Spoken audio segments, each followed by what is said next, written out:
stratégie marketing du repositionnement du Head & Shoulders,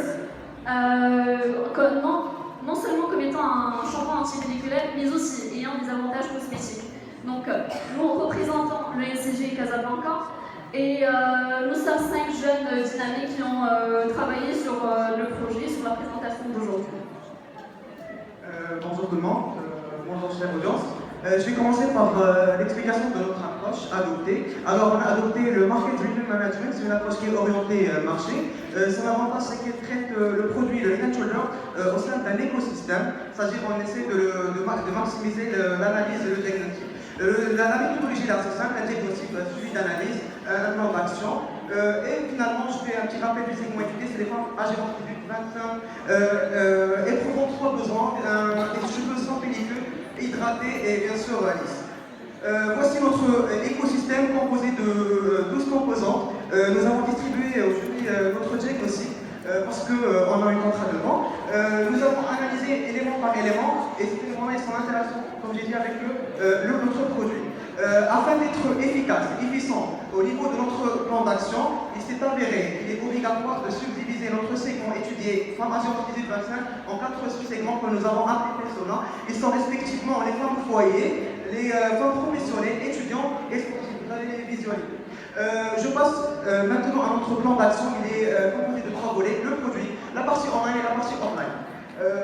Maintenant, je vous demande d'être concentré parce que après effectuer un petit focus groupe au niveau de l'Institut Casablanca avec ses étudiants, il s'est avéré qu'il est impossible de repositionner le produit si nous ne modifions pas le packaging. Donc, même si ce n'était pas le sujet de la problématique, on a traité le packaging avec la proposition d'une idée révolutionnaire qui a été modélisée au niveau de Katia en 3D. Je vous invite à démarrer la vidéo. Donc l'idée c'est proposer un packaging, un produit PNG avec 2 orifices au lieu d'un seul, c'est-à-dire on aura 2 compartiments. Les deux compartiments, comme on va les voir en rotation, ils vont contenir le même produit mais avec 2 couleurs différentes. Je passe, s'il te plaît.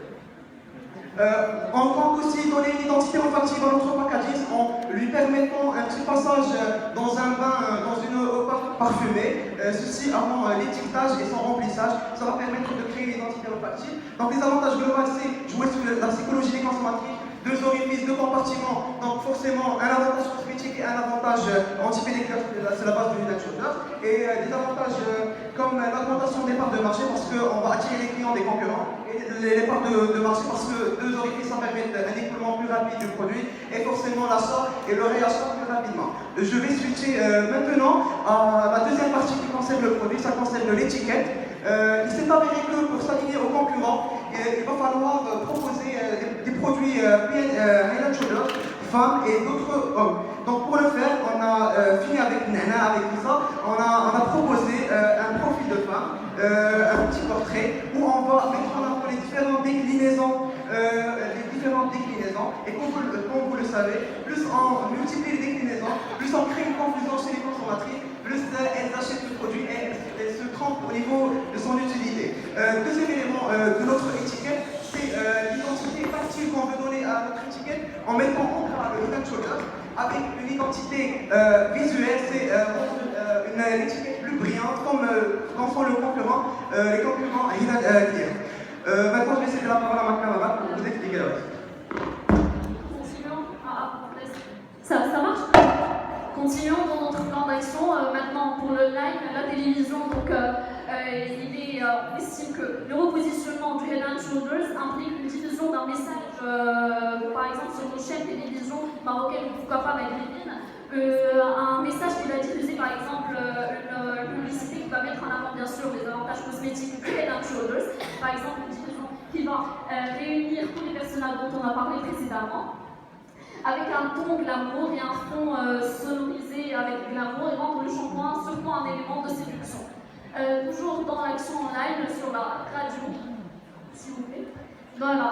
sur la radio, on espère avoir une couverture nationale avec 2 chaînes radio pour le personnel femmes au foyer et 2 autres pour les personnels étudiants et femmes professionnelles pour mettre en avant bien sûr les avantages cosmétiques de notre produit et le montrer comme étant un des produits qui est sur le podium des shampoings les plus remarquables côté beauté.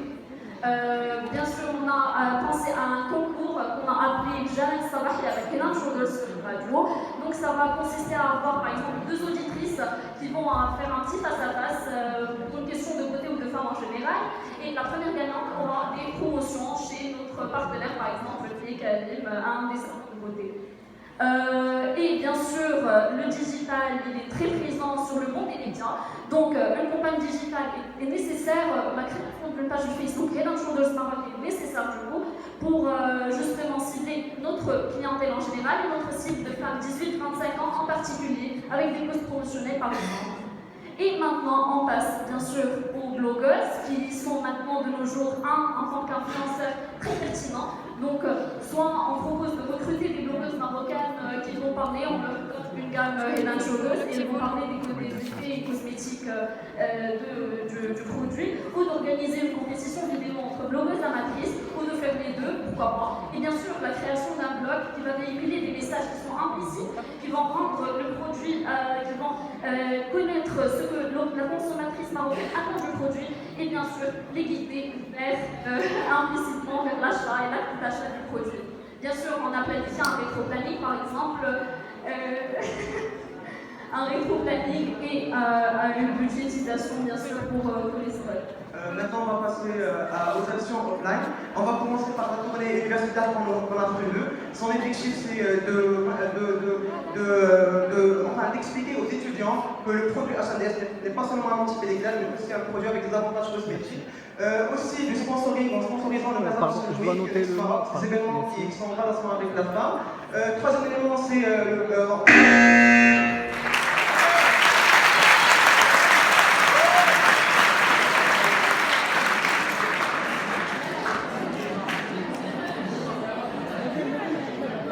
donc avant d'inviter le prochain concurrent, je souhaite la bienvenue à Madame la DG, la représentante de Procter & Gamble.